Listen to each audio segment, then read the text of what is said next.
কালকে সকাল সকাল বাইরে যেতে হবে, কি নিয়ে যাব চিন্তা করছিলাম। হঠাৎ মনে হলো একটু কেক বানিয়ে নিয়ে যাই।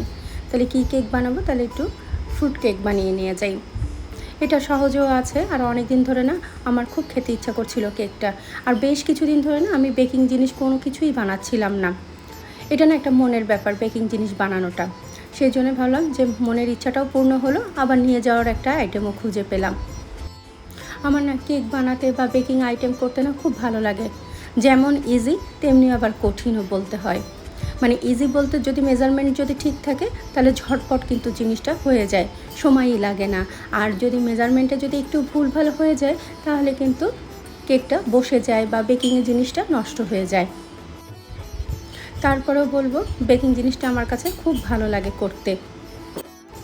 কেক বানাতে আমি যা যা নিয়েছি সেটা হচ্ছে 1 কাপ ময়দা, 4টা ডিম, 1 টেবিল চামচের মতো গুঁড়া দুধ। আমি গুঁড়া দুধটা কিন্তু সম্পূর্ণভাবে আন্দাজ মতোই নিয়েছি। আর 1 চামচের মতো নিয়েছি হচ্ছে বেকিং পাউডার। যতটুকু ময়দা ততটুকু বেকিং পাউডার, ব্যাস।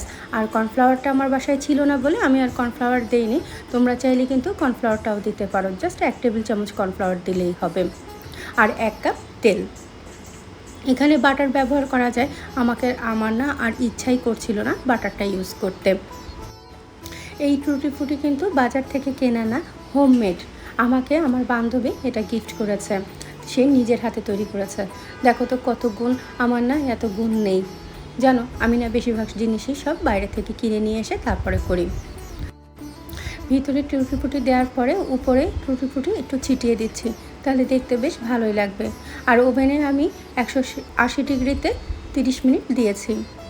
আসলে এটা ওভেনের উপর না নির্ভর করে। তারপরে ওভেনের মধ্যে দিয়ে বাকি সব কাজগুলো করে নিচ্ছি। যেমন চিনিটা শেষ হয়ে গিয়েছিলো, আজকে রাতেই চিনিটা ভরে রাখছি, কারণ কালকে সকালবেলায় আবার চা বানাতে হবে, বাচ্চাদের হরলিক্স বানিয়ে দিতে হবে। সেই জন্য চিনিটা ভরে রাখলাম যেন সকালবেলা দৌড়োদৌড়ি না করতে হয়।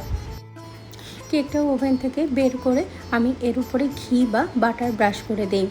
আমি এখন ঘি ব্রাশ করে দিচ্ছি, মানে তাহলে কেকের উপরে একটা সুন্দর ঘির একটা অ্যারোমা আসবে, খেতে কিন্তু বেশ ভালোই লাগবে। এখানে আমি 2টা কেক করেছিলাম, যেহেতু আমি 4টা ডিমের করেছি সেজন্য 2টা কেক হয়েছে। একটা বাসায় রেখেছি, বাচ্চারা তো খাবে, বাচ্চারা কিন্তু খুব পছন্দ করে কেকটা।